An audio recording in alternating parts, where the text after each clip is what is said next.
சமரச மையத்தினுடைய தலைவர் மற்றும் வட்டசட்ட உரிமையுடைய தலைவர் மரியாதைக்குரிய மாண்புமிகு சார்பு நீதிபதி அம்மா அவர்கள் இப்போது தலைமையுரையாற்றுவார். அனைவருக்கும் இனிய காலை வணக்கம்.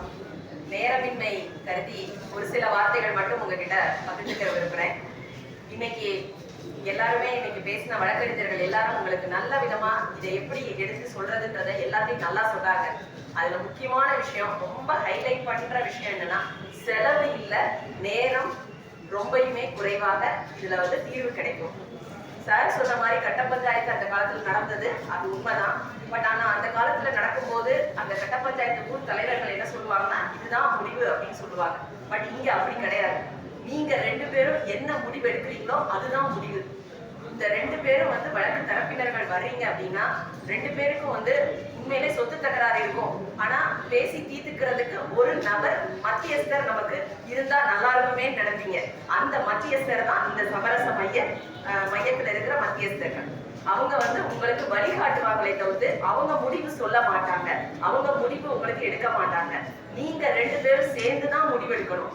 இப்ப சொத்து ஒரு 5 சொத்து இருக்கு அப்படின்னா, ஒரு 2 பசங்க இருக்கீங்க அப்படின்னா 5 சொத்தை பிரிச்சுக்கிறதுல உங்களுக்குள்ள பிரச்சனை இருக்கும். அதை எப்படி பிரிச்சுக்கலாம், எந்த நிலத்தை யார் எடுத்துக்கலாம், வீட்டை யார் எடுத்துக்கலாம், என்ன பண்ணலாம், இதை உங்களுக்குள்ள பேசி நீங்களே ஒரு முடிவு எடுக்கலாம். அப்படி முடிவு எடுக்கிறது தான் இந்த மத்தியஸ்தம். அதே மாதிரி கடன் கொடுக்கல் வாங்கல் இருக்கும். கடன் கொடுக்கல் வாங்கல்ல உங்களுக்குள்ள மட்டும்தான் தெரியும், அது கிரைய ஒப்பந்தம் போட்டிருக்கீங்களா, கிரைய பத்திரம் போட்டிருக்கீங்களா, இல்ல அதை கடன் உறுதி சீட்டு எழுதி கொடுத்துருக்கீங்களான்றது உங்களுக்கு மட்டும்தான் தெரியும் 2 பேருக்கும். அந்த பணத்தை திருப்பி ஒருத்தருக்கு ஒருத்தர் கொடுக்கறதுல என்ன வட்டியில பிரச்சனை இருக்குன்றது உங்க 2 பேருக்கு மட்டும்தான் தெரியும். அதை நீங்க 2 பேரும் சேர்ந்து பேசும்போதுதான் அந்த வட்டியை குறைக்கிறது, அதுல எனக்கான பிரச்சனை இது, நான் உங்ககிட்ட என்ன பேசுறேன், அதை நேருக்கு நேரா 2 பேரும் பேசி தீர்த்துக்கலாம். அப்படி பேசும்போது 2 பேருமே ஒரு முடிவு எடுக்கிறதுக்கு, ஒரு தீர்வு வர்றதுக்கு இது ரொம்ப வசதியாகவும் ரொம்ப உறுதுணையாகவும் இருக்கும். அது மட்டும் இல்லாம விபத்து வழக்குகள் நிறைய பேர் ஆக்சிடென்ட்ல விபத்து நடந்துரும், அவங்களுக்கு கிளைம் கிடைக்கிறதுல டிலே ஆகுது, ரொம்ப காலதாமதம் ஏற்படுது.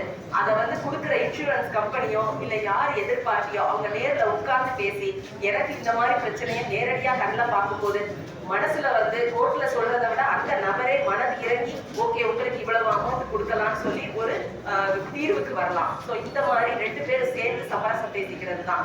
விபத்து வழக்குகள் மட்டும் இல்லாம கடன் கொடுக்கல் வாங்கல், பாக பிரிவினை, சொத்து தகராறு, அடுத்தது ரெண்ட் இருக்கும். நிறைய பேர் வாடகை போட்டிருப்பீங்க, வாடகை பணம் தரவே இல்லை அப்படின்ற ஒரு பிரச்சனை இருக்கலாம். அப்ப வாடகை தரதுக்கு நான் என்ன பண்றது, இதை போய் கேஸ் போட்டு இதை எடுத்து ஒரு 10 வருஷம் கழிச்சு அதுக்கான தீர்வு வர்றதை விட அந்த 2 நபரும் சேர்ந்து உட்கார்ந்து பேசுனீங்கன்னா அந்த வாடகை முன்ன பின்ன குறைச்சு நீங்க இன்னைக்கே வாங்கிட்டு போயிடலாம். ஸோ இதுதான் இந்த சமரச மையத்தோட முக்கியமான ஒரு கான்செப்ட். அது மட்டும் இல்லாம கிரிமினல் குற்றவியல் வழக்குகள்லையுமே உங்களுக்கு இப்ப குடும்ப தகராறு இருக்கும், உங்க ஃபேமிலியில 2 பேருக்கு இடையில, கணவன் மனைவிக்கு இடையில பிரச்சனை இருக்கும்.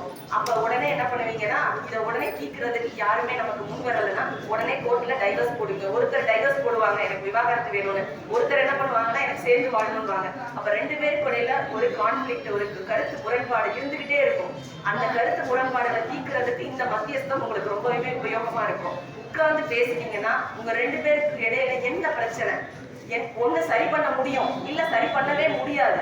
சரி பண்ண முடியும்னா சேர்ந்து வாழலாம், சரி பண்ணவே முடியலன்னா ஒருத்தரை இன்னொருத்தர் மன ரீதியாவோ உடல் ரீதியாவோ துன்புறுத்தாம அவங்கள விளைவிக்கலாம். அப்ப அது மூலமா நம்மளுடைய வாழ்க்கை, சார் சொன்ன மாதிரி இந்த கொரோனா காலத்துக்கு அப்புறம் வாழ்க்கை ரொம்ப